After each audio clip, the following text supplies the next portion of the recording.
Okay, go. Okay. So welcome. My name is Lars Johannessen, and I'm a professor at the Center for the Study of Professions here at OsloMet. And I'm incredibly excited to welcome you all to this open guest lecture. Today's esteemed lecturer is Professor Ariail Reed, who received his PhD in sociology from Yale University in 2007. And who is now both a professor of sociology and the Thomas C. Sorensen Professor of Political and Social Thought at the University of Virginia.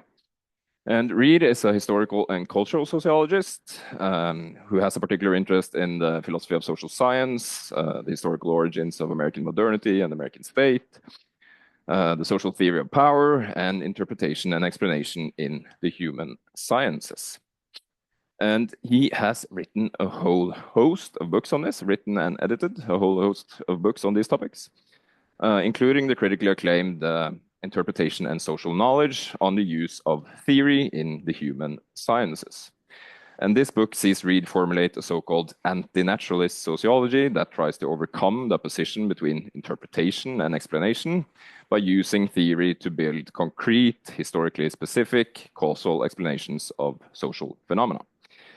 And today's lecture, titled Interpretation Reframed on Theory and Truth in the Human Sciences, can be seen in extension of this book, as it involves Reed suggesting some novel ways of thinking about theory, truth, overinterpretation, and underinterpretation in the human sciences. The lecture itself will last for about 45 to 50 minutes, followed by a comment from Professor Erik Børve Rasmussen, before we open for questions from the audience. And please note that the lecture and Rasmussen's comment will be recorded, but audience questions will not, so don't hesitate to raise your hands if you have anything to ask him afterwards. Before we start, Reed also wanted me to mention that he offers an entire PhD course dedicated to the topics in today's lecture. The course is titled Sociological Analysis, How to Use Theory in the Analysis of Empirical Data, and it's given on a yearly basis at Nord University here in Norway. And I can also add that this lecture is organized by the Qualitative Metode Forum, or Qualitative Research Forum, and the Norwegian Microsociological network. And with all of that being said, I'm excited to give the stage to Ariail Reed, and I suggest we give him a warm round of applause.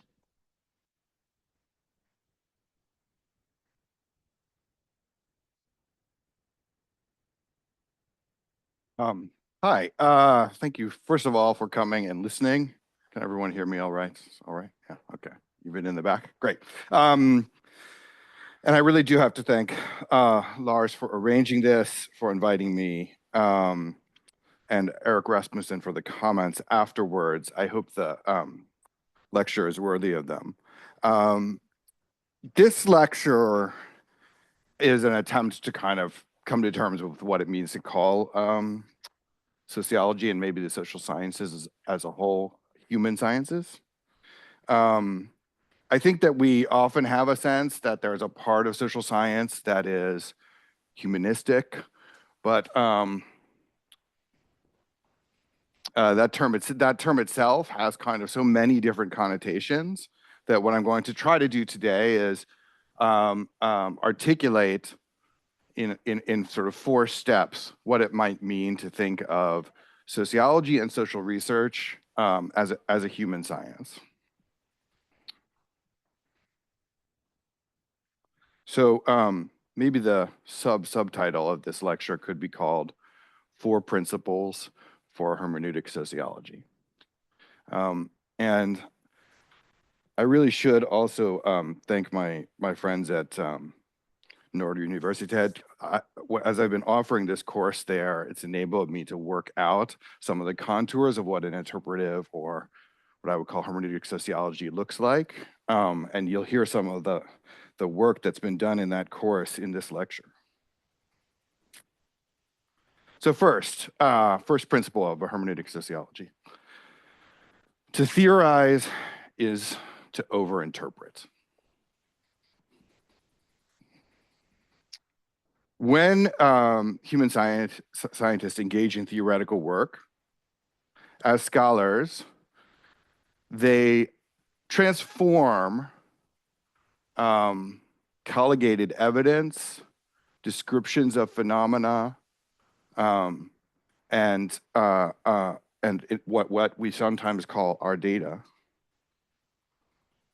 into what I would call a maximal interpretation that fuses together the gathering of evidence with explanation, interpretation, and judgment in a broader sense. The premise of my lecture today is that the difficulty that we have for understanding what theory even does in social science comes from a mismatch between the languages that we have been given in the philosophy of the social sciences and the natural sciences and what actually happens when social researchers go out into the world and try to do interpretation. To introduce this idea to you of over-interpretation, I'm going to come to an example.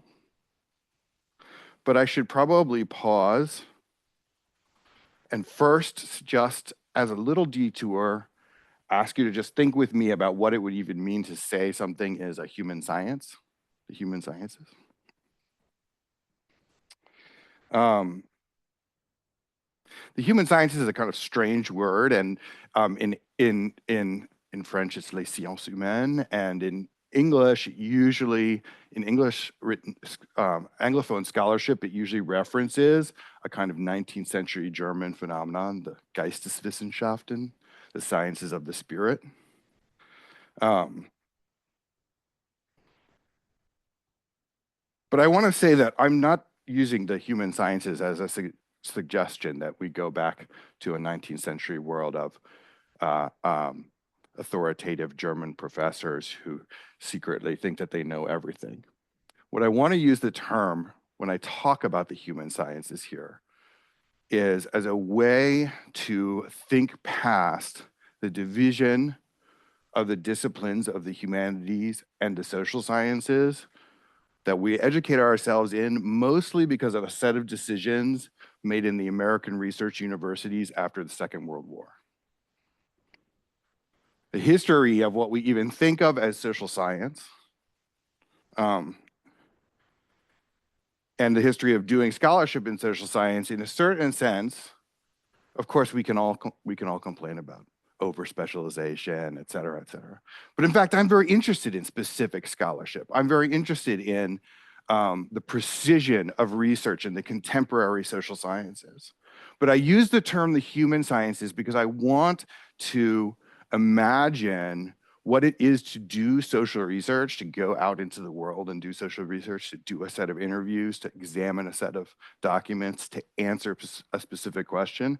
I want to be able to imagine that process in a way that is conditioned differently than the sort of imagination of the social sciences that came out of the Fordist Compromise in the USA and the overwhelming power of the American university system after 1945.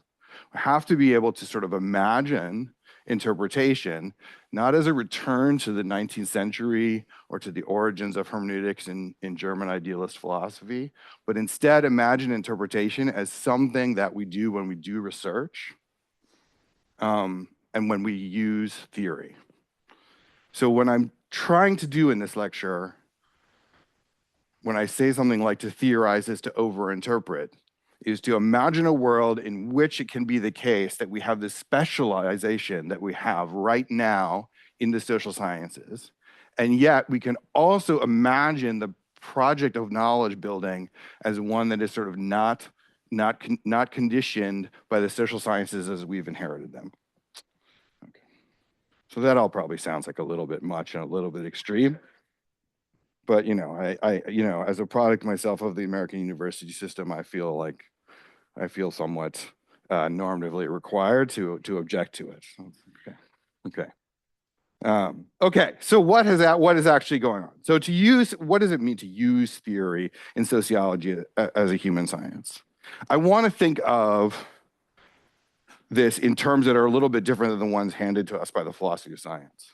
So instead of thinking of theory as underdetermined by data or as certain hypotheses as observationally equivalent, I want to imagine instead a spectrum of interpretation.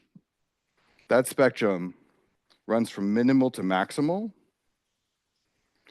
And the idea of working towards a maximal interpretation is one in which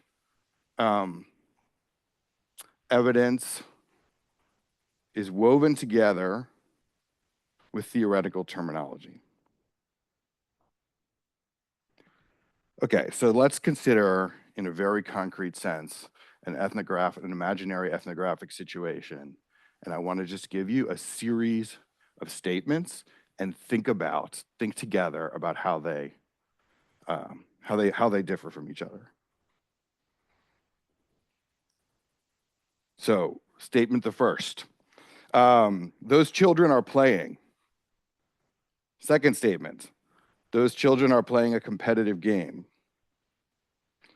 Third statement. Those children are playing a competitive game, enacting masculinity and femininity as understood in the United States South. I'm from the South of the United States. Fourth statement, those children are playing in a competitive game, enacting masculinity and femininity as understood in the US South, and in doing so, performatively constituting themselves as gendered subjects. So I have to admit that this example is actually stolen from Johannes Sandven, who is sitting over here, and if anything is wrong with this is definitely his fault.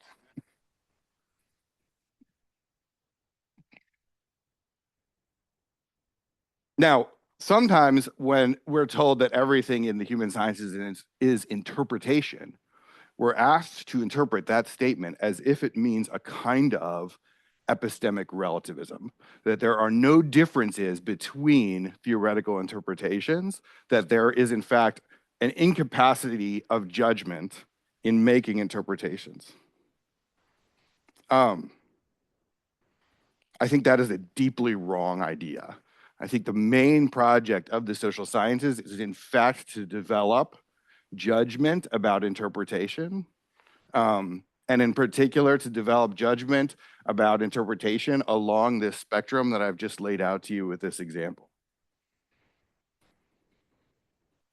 What has happened in the transition from the first statement to the fourth one? To be sure, we've put some scope conditions in. We've done what we sociologists like to call contextualization. We've put some boundaries around what we're doing. But I've also, in going from the first statement to the fourth one, put in a set of concepts that derive from the sociology of gender and the theory, particularly the performative theory of gendered subjectivity. Now, we've all read Ludwig Wittgenstein.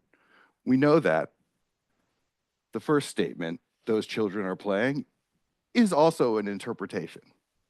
Right? It is also an interpretation to say those children are playing. But I think it's a minimal one. It doesn't require too much to get us all in this room to agree after reading an ethnographic description that what is being described is playing. It's a relatively secure minimal interpretation. And in my own discipline of historical sociology, we struggle with this all the time because the historians are better at archives than we are in historical sociology. So we always struggle with this sort of problem of minimal interpretations of establishing the facts. Every historical sociology dissertation that I advise, there are a lot of theoretical questions at stake. People love to argue in my seminar, but at some point I tell my students, well, you have to actually say what happened and why it was important. You have to establish the minimal interpretation.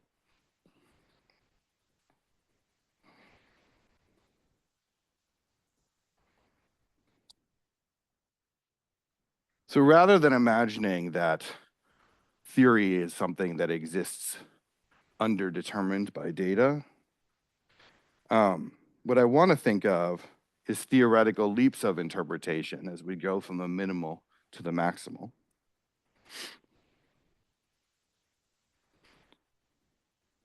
And I want to suggest that in social science, we colligate together a variety of delimited facts and then build towards maximal interpretation.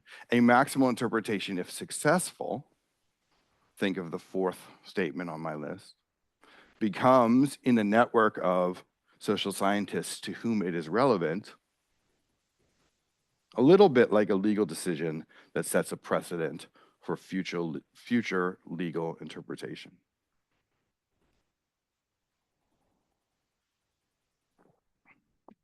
So this has some odd implications. If you followed me so far, this has some rather odd implications for how we think about social science, what it actually means to exercise judgment in social science.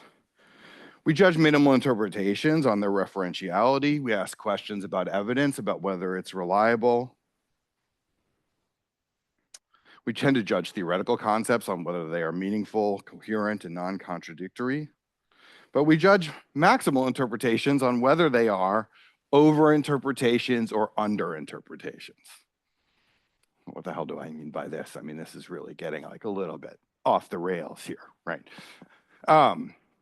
So let me give you an example from a brief example from my own subfield. So every historical sociologist, if you've ever met a historical sociologist, I'm sorry, we're all obsessed with the French Revolution, right? You can't leave a historical sociology PhD program without having an opinion on the French Revolution. Here's a minimal interpretation of the French Revolution. On August 4th, 1789, feudal privileges were abolished by the National Assembly in France. It's not too hard to verify that. The word feudal, that's like a tricky one a little bit, but that's pretty clear. Here's a very simple English sentence, which is a maximal interpretation of the French Revolution. The French Revolution was a social revolution with political consequences. That is the basis of the Marxist interpretation of the French Revolution. That anything that you think about the French Revolution and its politics is traceable to the social and economic transformation of France. So in that situation, what happened to the Marxist interpretation of the French Revolution? For most of the 20th century, it was the dominant interpretation.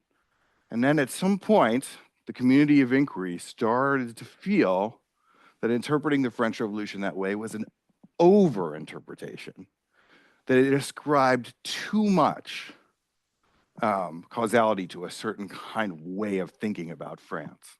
And that's how I want to think about over-interpretations.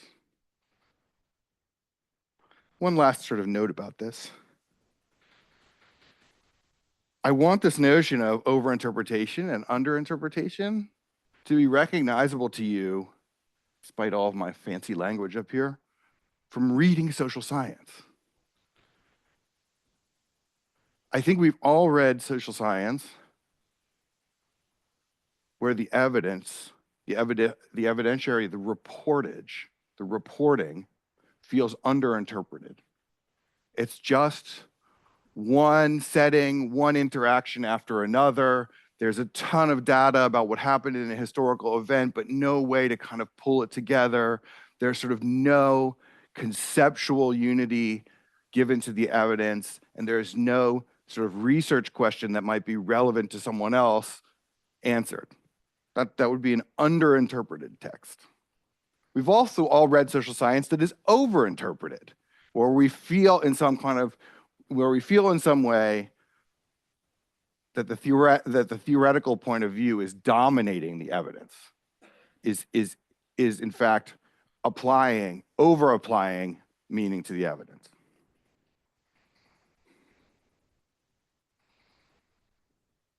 Second principle. The conflict over method cannot absorb the conflict over epistemology.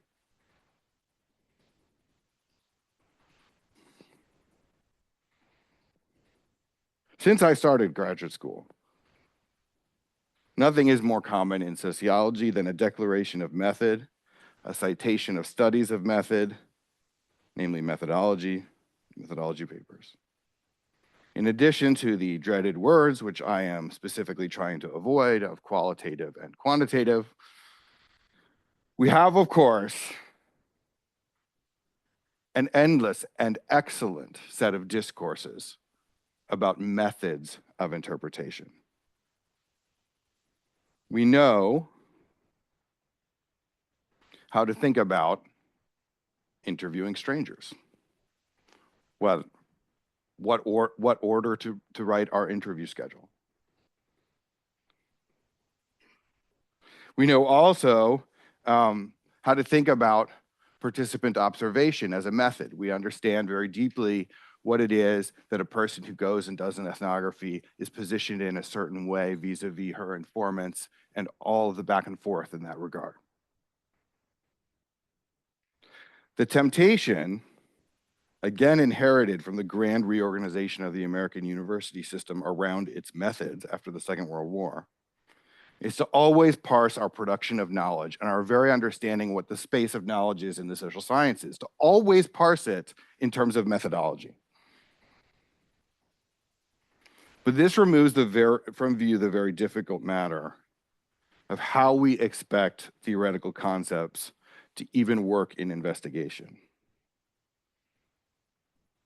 And my argument is that there's no way to get around the problem of theory by sort of always grounding social science in method. So how should we think about theory and the operation of its use in relationship to various research questions in the human sciences?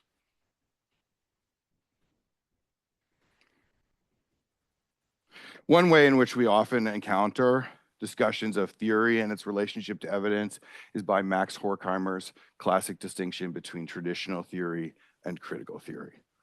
This is routinely trotted out in front of us, particularly by those who sort of are presenting themselves as critical theorists.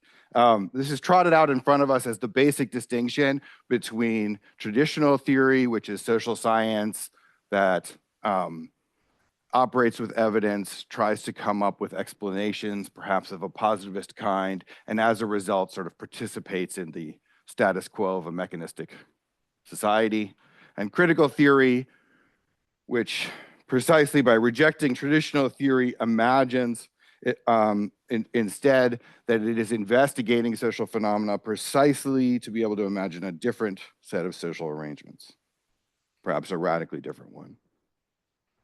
I do not think that Horkheimer's essay is great, but I don't think that this discussion, this distinction between traditional theory and critical theory actually captures the problem of using theory in social investigation.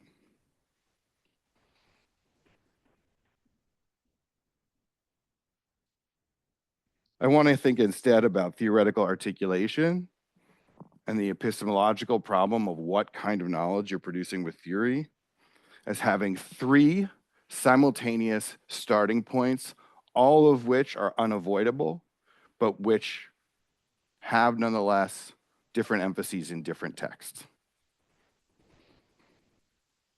Those starting points are realist, normative, and phenomenological.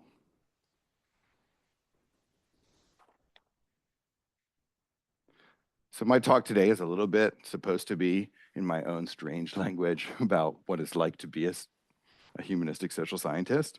So for my example for this principle, I'm just going to use my own experience studying the Salem witch trials. So just for my wonderful non-American audience, I'm very happy to be here, but just briefly, the Salem witch trials were a massive a set of witchcraft accusations in Salem, Massachusetts in 1692. So before the foundation of the American Republic, but basically in British colonial North America. Sometimes pejoratively called a witch craze. Salem is a sort of famous point of contentious memory throughout American history. And they were used in the 20th century by the American playwright Arthur Miller, who wrote The Crucible, which is a play designed, in fact, to criticize McCarthyism in the US, the Red Scare, and the denunciations taking place in the US around the Red Scare. Maybe not like entirely irrelevant to like American politics. Just a thought. But that aside, I didn't study the memory of the Salem witch trials. I'm a historical sociologist. I tried to study the Salem witch trials themselves. What happened? Why did they occur? And what was the significance of their occurrence? And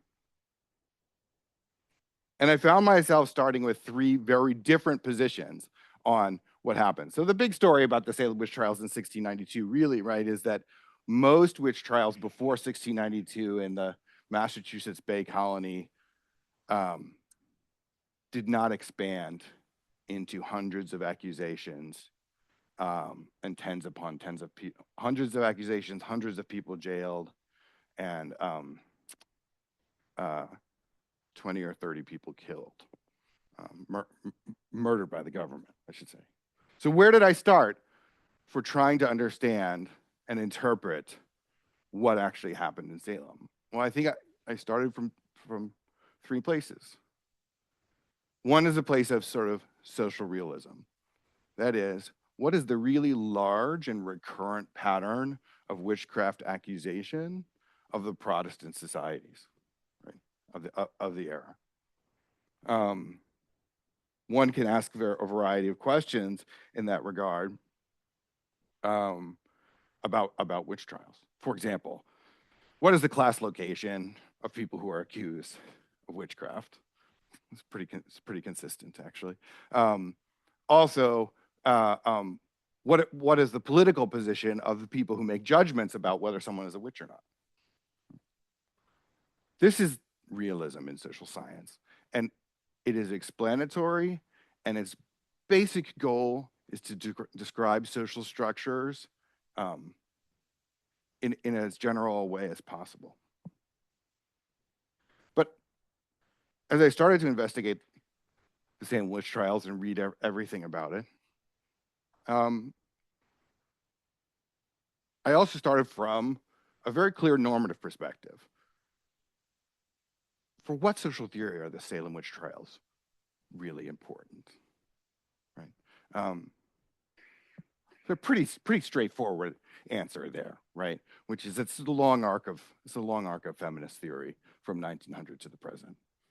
The basic normative question for the Salem witch trials is why is the state murder of women so useful? What is it for? It's a very loaded normative question. The essential Marxist feminist text on this, many of you probably know, by Silvia Federici. There's right, and the basic question here is sort of about witch trials in the early modern era as something to do with sort of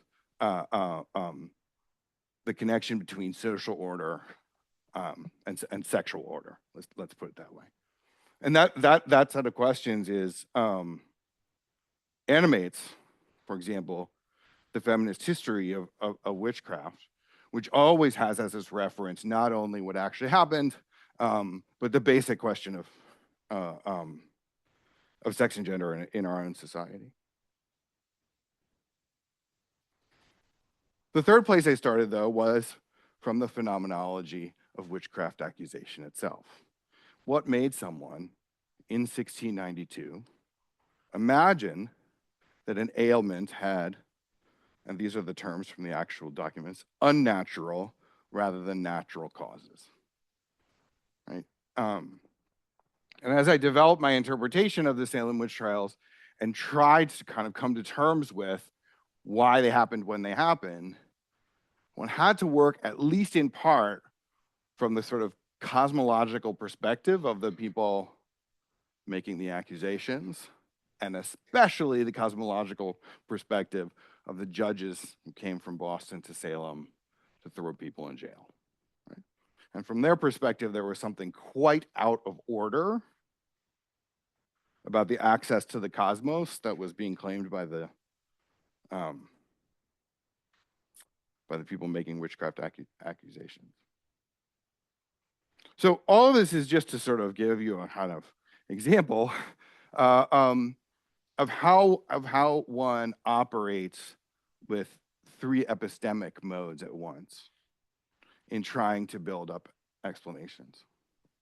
My hope is that you found the last 7 minutes of my lecture objectionable in some way. That is, arguable. That is my point. I haven't actually, I should probably ask, is there an actual historian of witchcraft in the room? If so, could you please raise your hand? Okay, right. So I mean, I don't know if we're going in the Q&A to argue about the actual archival evidence of the Salem witch trials. But I suspect very strongly, this is exactly my point. I suspect very strongly that you can imagine some arguments about the narrative that I've given you, about the particular role, for example, of studying early modern witchcraft in post-1900s feminist theory, for example. I may not have gotten that exactly right. What is that argument if we are not arguing about the actual archival documents of the Salem witch trials? That is the argument that occurs at the level of epistemology, a level of understanding, of the level of the application of theory, and then the level of what I would call the epistemic modes. Okay.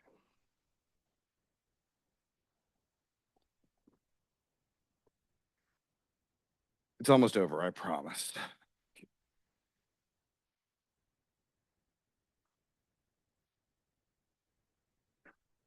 I think I want to spend, the remainder of my time on my third principle, but I'll tell you the fourth one in this paper in progress.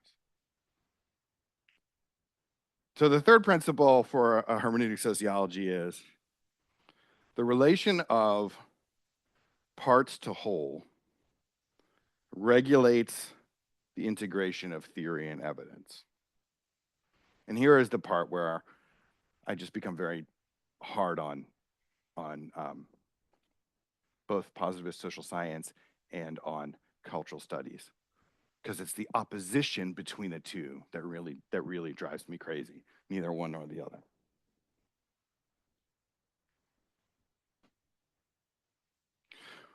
When we say that we do a reading of society, or that Ariail Reed has given a bad reading of the Salem witch trials, right?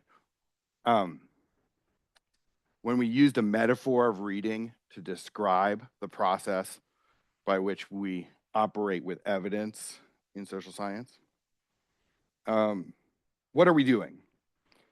This has become reading, I think, a little bit of a cliche, and I think it has blocked us from viewing what I actually view as sort of essential to interpretive social science. So on the one hand, when we talk about reading, I'm giving this kind of reading, that kind of reading, I think we often are imagining reading as wearing lenses. We use the analysis of lenses, right? That one can look at evidence through different lenses. That makes a certain amount of sense. Not all of us, but many of us wear glasses to read. It's a metaphor that has a certain kind of reality for us. But too often, I think the notion of reading through lenses suggests that all evidence can be read equivalently by different theories. And that seems exactly wrong to me about interpretive social science, because in fact, the point of interpretive social science is judging how theoretical terminology actually produces a better interpretation, right? That's what the judgment, sort of truth in interpretive social science is about. Of course, there's also another version of reading, which is which was completely dominant when I was in college and at university in the late 90s and graduate school in the early 2000s, which is reading. We do a reading of society because a final reading is impossible. The ultimate meaning of what we do when we read the Salem witch trials is always deferred. Now, I mean, I also love reading Jacques Derrida. I get it, okay? But the idea, I don't think that's right either. The idea that one is doing a reading in that sense strikes me as a misdirection for what's actually happening in the human sciences, because what's actually happening, why do we say that we do a reading of something? I think what we actually mean when we say that we do a reading of evidence in the human sciences is a very difficult, and in some ways, I think for those of us as social scientists, painful thing to talk about, which is that to study a phenomenon, particularly to study it from a realist, normative, and phenomenological point of view simultaneously, is to over and over and over and over again colligate and show evidence of various parts of the phenomenon, but to pull them together into a whole, into a whole, and the evidence for the whole that makes up your big interpretation is never direct. There is no crucial experiment that can finally establish that when reading the whole, one has in fact gotten the whole correct. Pulling together evidence into between parts and wholes in this way, iteratively over time, always involves creative interpretation. Insofar as it does that, it routinely escapes the language of hypothesis testing, the language of being able to use a piece of evidence to finally distinguish between one theory and another, and instead requires of us that we activate judgment about who has a better interpretation rather than a test. This is one of the hardest things to talk about in social science, and I was thinking about this with an old mentor of mine last week, and we were talking a little bit about what actually happens in graduate school, like why graduate students do all this reading, why, in fact, at some point they become able to produce cultural sociology, et cetera. What it means to have read the long arc of a theoretical tradition, let's say queer theory from the 1980s to the present, or the deep history of the sociology of professions.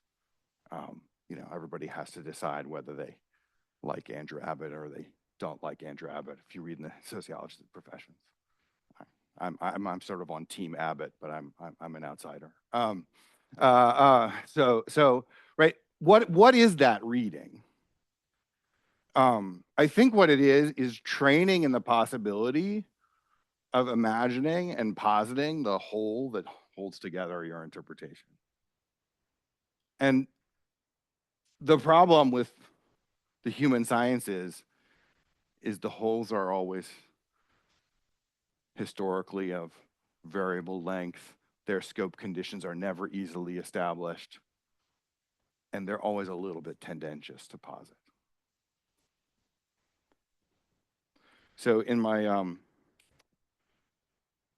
course at Nord this year, we're reading this famous essay from the cultural turn in history by Robert Darnton called The Great Cat Massacre. Based on an archival document, someone in 18th century France telling a story about how 20 years before, they and the other apprentices in a carpenter's workshop captured and put on trial and then hanged all the cats that belonged to their master's wife. It's a long essay and it's interesting. It's interesting in particular because it's so far from our own norms of animal cruelty. Very few of us, I think, can imagine hanging 20 cats and then telling someone about it in a bar 10 years later. Right? I think that's difficult for us. Darnton is a historian. So what happens? What happens in this essay? lots of stuff. He's a French historian of the book Before the Revolution, is pulled together into a whole so that he can get the joke. And he says, if you get the joke of the Great Cat Massacre, you understand something about where the French Revolution came from. But the apprentices in the work system felt sort of so infuriated and so dominated by the ancien regime that they could think of nothing funnier than murdering 20 animals. How does Darnton actually know that? How does he actually know that? Right? That's pulling the parts together in a whole, and I think it's creative. It's also tendentious. Okay, so my last principle is about the development of counterfactuals in explanation, and I'm going to leave that out for the longer version of this paper, and try to conclude about where I'm going with the idea of the human sciences. So first, I just want to say I'm really happy to be here, and I want to say in particular that although I am not a sociologist of the professions, I've been trying more and more to read into the sociology of the professions because I've become so convinced that it's important to the historical sociology of modernity. So it's nice to be in this audience in particular.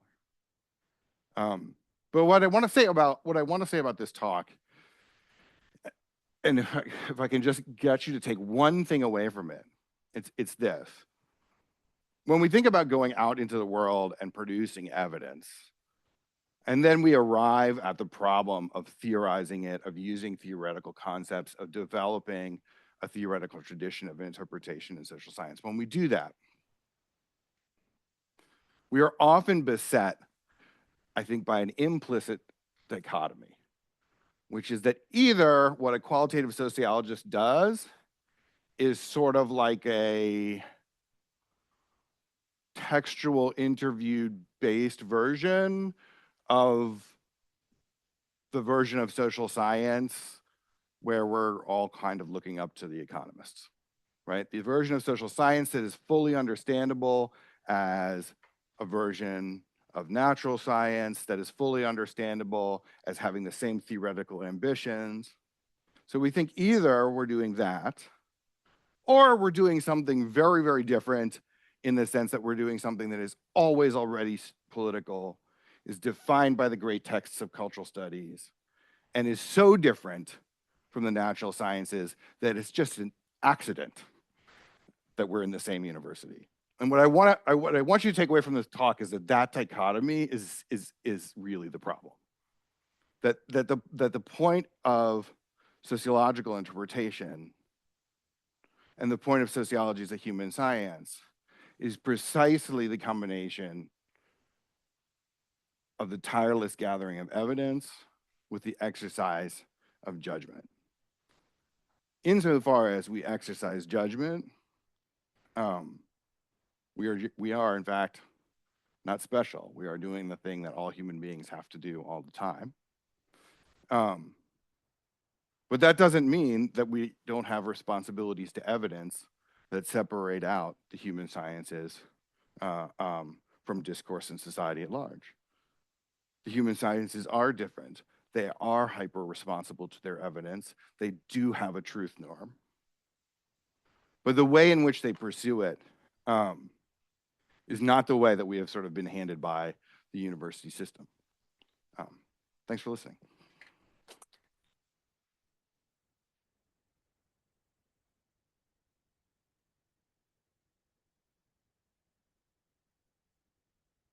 Okay, thank you, Isaac. Now, next up, we'll have a comment from Professor Erik Børve Rasmussen, who is a professor in sociology here at Oslo Metropolitan University. So we're very excited to hear what you have to say, Erik. So am I. Thank you very much for that talk, Isaac, and for inviting me to give a comment. It's always a challenge to sort of prepare these comments because it's supposed to be a comment on what you just said, but I've of course read your stuff and thought about it in advance, and it will be characterized by having read that in advance, but connecting to what you just said in a sense. Let me just first say that there are people in the audience who have read your work more than I have. I'm familiar with your work, and I truly like it, and I learn a lot from it. And I think that what you are, for me, when I read it, what you are talking about is the relationship between theory and data and what we do when we analyze. And it's so important to talk about that, because the thing that most of us do most of the time is trying to figure out how to use data to interpret, how to use theory to interpret data. I mean, that's what we do, what we're doing most of the time. But it is also what we tend to struggle with the most. I mean, all of us have read papers with a theory section, but that theory section doesn't seem to have any bearing on the analysis at all. I mean, it's just simply disconnected.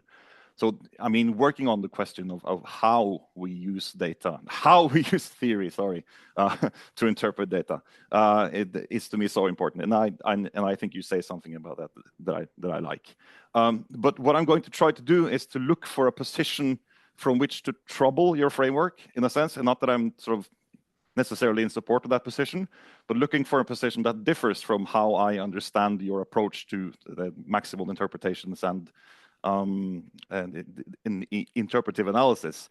And hopefully that will be a sort of a starting point for you to elaborate a bit, to correct my misunderstandings, and hopefully those misunderstandings are shared by some of the people in the audience.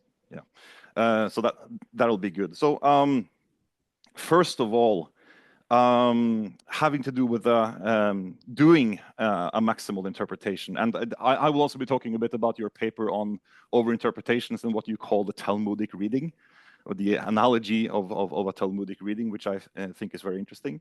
But having read that, I'm thinking about my undergraduate students, and I'm thinking, can anyone do a maximal interpretation, or does it take a certain level of scholarship that is sort of beyond the entry level? I mean, not being familiar with a large literature and going into dialogue with it, in a sense, is a very mature thing to do as a scholar. So is it something that anyone can do? And if it's not, if there is an entry level, then how would you teach students to use theory sort of below that level when you're not familiar with a whole jungle of publications and contributions, but more singular theories, concepts, and so on? How do you approach that? Because I think that's super relevant to us as teachers, but also as researchers. The second thing I wanted to ask is, and you said you're a historical sociologist and you love the French Revolution. You all do. But my question is whether it seems to me that your description of the approach always begins from a study of a particular phenomenon, something that is empirically specific or concrete, such as the French Revolution, or those children who are playing, instead of revolutions or children or play, in a sense. And so I was interested because, as we all know, there are people who don't start from a particular phenomenon, who aren't asking questions about those kids or that revolution, but are interested more in generalities, in a sense. An example being Zerubbabel. I actually failed to pronounce his first name, Eviatar. Yeah, so Zerubbabel, who, for instance, he has this sort of concept-driven analysis approach, which I think differs in some ways from the type of approach that you're describing. In that, so he has this study of he has studied sort of life at a hospital, studied what patients do, what the doctors do, how work is organized, and all that. But he's not interested in doctors. He's not interested in patients. Not interested in disease. Not interested in hospitals. He's interested in the organization of time. So he's there looking at hospitals, but he doesn't care about that. He's using it, but he's interested in something completely different. And my question to you is, how important is it for the approach that you're describing and proposing to us, that you're studying something concrete and particular that you are interpreting from a minimal to a maximal interpretation, in a sense? Does it change anything if the phenomenon that you're interested in isn't something concrete, but something abstract or empirically general, in a sense? I guess is, yeah. Another question I had relates to, and you talked about being sort of empirically responsible or responsible to evidence in a sense. And I think that's a fitting description of how we should mostly think about what we're doing. And it seems to be a very important part of how you think about doing a maximal interpretation, being responsible to the evidence, as you say. And it connects to the entire sort of topic of over and under interpretation, because how do you know if we're over and under unless you're empirically responsible? But there are other ways of looking at data. There are ways of doing social science that is perhaps more empirically irresponsible. And I don't mean that in a derogative way, but for instance, the Ruboville study, I mean, his interest is not in the particulars of the hospital or the diseases or the doctors, but in the organization of time. So there is a gigantic leap there in one sense of abstraction in the way that he's taking his data as evidence, if you like. But there is also a way of thinking about data that isn't thinking about it as evidence at all. So you have Alvesson and Kärrman, Swedish social scientists, who have this book called Mystery as Method, where they describe thinking about data as inspiring. So being inspired by data inspiring you to think in novel and interesting ways. And I mean, when you think about it in that sense, it's not over and under interpretation, but interesting and not interesting contributions in a sense. My question to you is, do you think there is room for empirically irresponsible approaches to maximal interpretations? Can we think about data merely as inspiration in a maximal interpretation, or does that sort of not fit with your message, with your proposal to us? And you have to stop me when I'm out of time. Yeah, okay. I'm also interested, so if we're talking about things being empirically responsible or irresponsible, we could also talk about being theoretically responsible or theoretically irresponsible. And I don't mean that like you're not caring about theory, but, and this is a point where I'm actually a bit unsure about what you're telling us, because my guess is that you're telling us that it's a good thing to be eclectic, that we don't have to worry too much about the coherence, the theoretical coherence of the different theories that we use, as long as they contribute to the richness of our interpretation. So the theories can be conflicting, they can be internally inconsistent, it doesn't matter, as long as we can use it in a fruitful way. At least that is the sort of the most eclectic position that you might take. And I, on a lot of points, read your position as going towards that end of the spectrum, in a sense, not least with the motto on page 100, pluralities of theory, unity in meaning, yeah, which sort of evokes that sort of position to me. But on the other hand, when you talk about the Talmudic approach, when you exemplify what it means to read different studies, read different theories as a way of coming to a richer interpretation of your data, you give examples of asking, for instance, whether an interpretation is correct or in line with how it is interpreted in other contexts, which to me signals a sort of interest in coherence at some level. So I wondered if you could say something about whether or not you think, or how you think it should be theoretically coherent, if you think it should be. Yeah.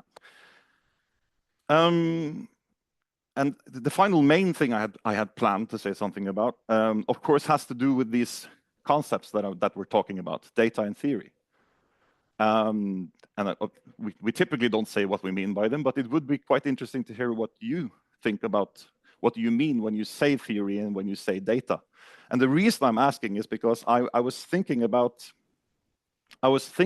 this analogy of the Talmudic process. And I was imagining that we did a reading that was in the vein of an empirically irresponsible study.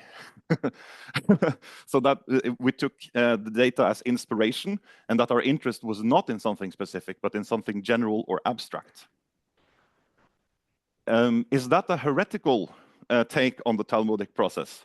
I mean, are we then exchanging the holy text data, the evidence, for a theory, and then using data as merely inspiration for our reading of that? I mean, I thought that was an interesting question to ponder, and then I realized, and I think I realized that the answer depends specifically on what you mean by theory and data. So if you mean by theory and data that some things are theories and some things are data, and that they are different kinds in a sense, well, then it makes sense to talk about the Talmudic process being lopsided, reversed, being upside down, because you're no longer using theory to look at data, you are using data to look at theory, in a sense. But if you take another view of what theory and data are, where they're not types of things, but where they are functions in the context of an analysis, which means that a thing can be taken as data or taken as theory, and the same thing could be taken as either or, then you're not actually turning the process upside down, you're simply exchanging the casting of the elements in your analysis. And so this made me curious, and I wanted to ask you, am I onto something, or am I misunderstanding, or yeah. Those are my planned comments.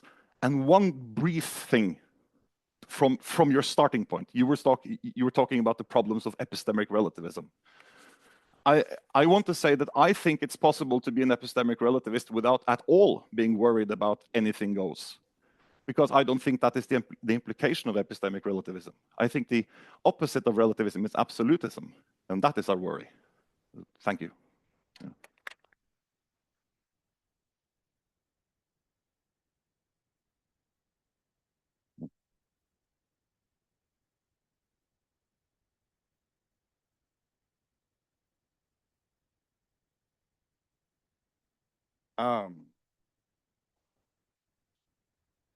I don't know if there's a Talmudic analogy to what just happened, but I will say that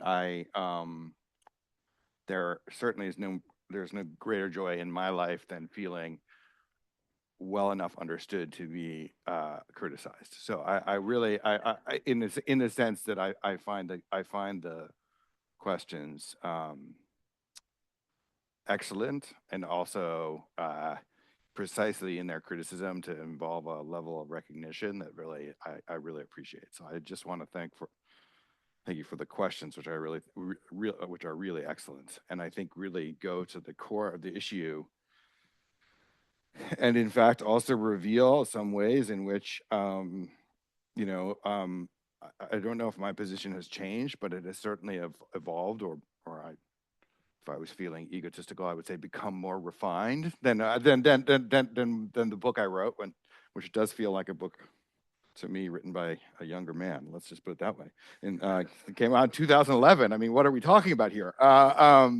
Really excellent questions here. So okay, let me just try to respond to them in a couple of directions. And thank you so much for reading the paper on overinterpretation and the Talmudic dimension of theory, small t. So let me talk about this. What order I want to go?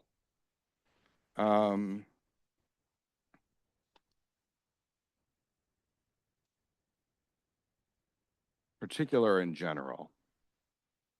Let's start there. So I agree that the kind of interpretive sociology that I've been trying to develop often starts from particular. And it is absolutely true that the very sociology that I trained in often doesn't start that way. You start with a general definition of revolutions that leads to a structural theory of revolutions. I mean, you're absolutely right. You know, I guess what I would say is I think that tended, so two things. One, I think the historical sociology of revolutions was always, there's this wonderful book by Monica Krauss called Model Systems, where she basically says, look, the historical sociology of revolutions was always taking the French Revolution as its type case, even when in the same way that, say, natural scientists take mice as the type case of mammals, the French Revolution was the type case for revolutions, even when it was developing a general concept.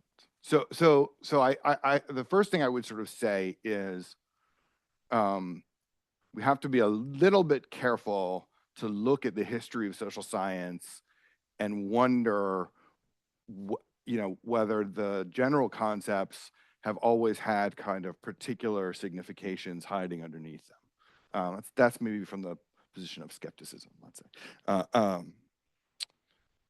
However, it is undoubtedly the case that one can think of the question of, it's undoubtedly the case that I am trying to imagine starting with particulars, but I do think, and this is your third question, fourth question, I mean, I am drawing a distinction between theory and data, but it is a relative one.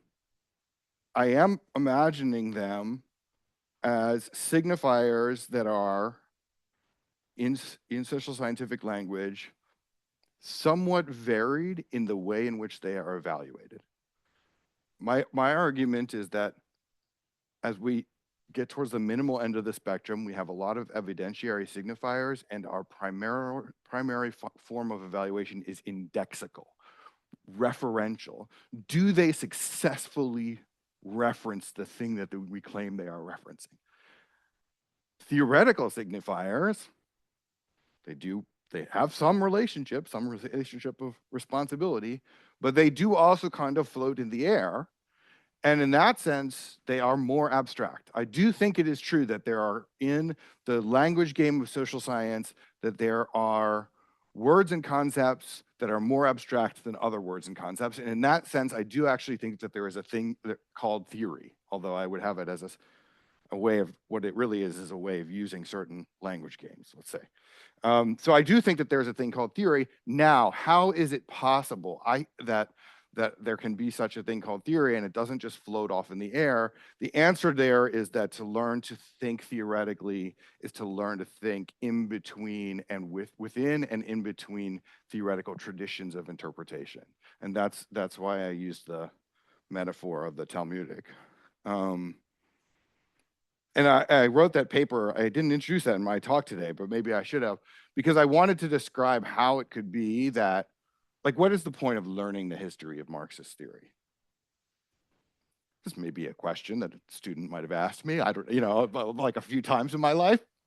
Isaac, you're not a Marxist. Why are we reading Lukács? What is this, right? And I think the answer is that to think with abstract concepts that can be used across different formats of data, and to do the kinds of interpretations that you're describing, is in a certain sense to place oneself as a reader and a writer inside a kind of line of interpretation of those concepts. And in that sense, I wrote that paper about overinterpretation, both because I like Umberto Eco, but also because in American sociology, the word Talmudic is usually used as a pejorative. It's a way to describe theory back when people were writing books about Marx, Weber, and Durkheim. And it's used sort of pejoratively to say, well, this is a kind of reading that we don't do anymore now that we are really good empirical scientists and we finally left all this nonsense behind. And I thought that was exactly wrong in an interesting way. It is interesting to me that one, in fact, learns to do social scientific interpretation by reading in this way. And I wanted to say that Talmudism, in a certain sense, is a way of describing a habit of theoretical reading. Is actually can be part of an empirically responsible social science, precisely because what is it to use theory? It is to be able to use its denotations and connotations carefully, simultaneously. How would you know the connotations of a theoretical term if you sort of don't understand, the history of how, feminist theory became queer theory, or how, a notion of differentiation was developed in different directions, or things like that. So that's my sort of sense about that, is that the Talmudic is the way in which abstract concepts develop meaning and grounding for a community of inquiry. Oh, Evyatar, Zerubbabel. Okay, let's answer this question. So first, I want to say that Zerubbabel, it is true. I mean, my perspective is more about meaning and the phenomenology of the actors we are studying than Zerubbabel's is. But Zerubbabel and those Zerubbabelians in American sociology, and their new claim to have a concept-based sociology. I mean, look, the history of social science is full of people claiming virgin birth. Let's just put it that way. But Zerubbabel's sociology of time exists inside a theoretical tradition that goes from George Simmel all the way through Goffman and everybody. I mean, you're right, and of course it's a contested canon and who's in and who's out. I mean, right. But my point would be that even a kind of abstraction from experience and particularity still seems to me to be functioning inside a theoretical tradition and therefore operating in a certain way inside the space of interpretive sociology that I'm trying. So I think I would say that Evyatar does interpretive sociology, maybe not quite the way that I would, but nonetheless, there is operating there the same question, maximal and minimal interpretation, the same spectrum. I would just say that he rushes away from experience towards kind of formalism more quickly than I would do. Well, I certainly hope there can be theoretical interpretation. I mean, I didn't do Talmudic with a capital T, in the sense that there's only one holy text, although I mean, the Borgesians in America clearly have one holy text, and I mean, they would give the rabbis a run for their money. Let's just say, in terms of in terms of adherence to the holy text. But that what I would say is, so okay, can there be inspirational uses of data? Absolutely great question. I would say, what is an inspirational use of data or an irresponsible use of data as opposed to a responsible one? I mean, my question, and I have not read the text that you referenced, so I'm sorry about that. But I would think that what you're describing as inspirational use of data, I mean, why is it interesting? It's only interesting because it forces you out of a certain theoretical, I mean, interesting is relative to theoretical tradition of interpretation. That's what I would say in answer to that the inspirational or heretical use of data to think differently, I think what that really is the disruption of a tradition of interpretation or something like that. Maybe I should stop there to like questions. Was there? I feel like there's one I missed. I'm sorry. Theory data. I think I tried to answer that one. I do think that there are more abstract concepts. Oh, anything goes. Right. Yes, you've read that, right? So you're assimilating my book to Feyerabend against method. I get it. So I think that meaning is more regulative than you have characterized it in a certain sense. You are correct that for the analysis of a concrete situation, I want to encourage the pluralistic use of theory. I don't think that one has required to only use one concept from one theoretical tradition to analyze, let's say, the Balinese cockfight, right, which is where, but I do think, but that's not anything goes in the sense of chaos and incoherence, because theories exist inside these traditions that lend them coherence. And then the analysis of any phenomenon, my point about responsibility is that analysis has to have a certain kind of coherence to it, which is why I talked about parts and wholes today. So I do think that there is a way in which pluralistic use of theory is a way of demanding empirical responsibility to the pluralistic use of theory. And I do think that because both theory and evidence are intertwined, related language games, that they come with their own immanent coherences. So I think I am not quite as Feyerabendian as you would suggest. I have to say though, thanks for a truly stimulating reading of what I've been trying to work on, and I think it will push my thinking forward. Thank you.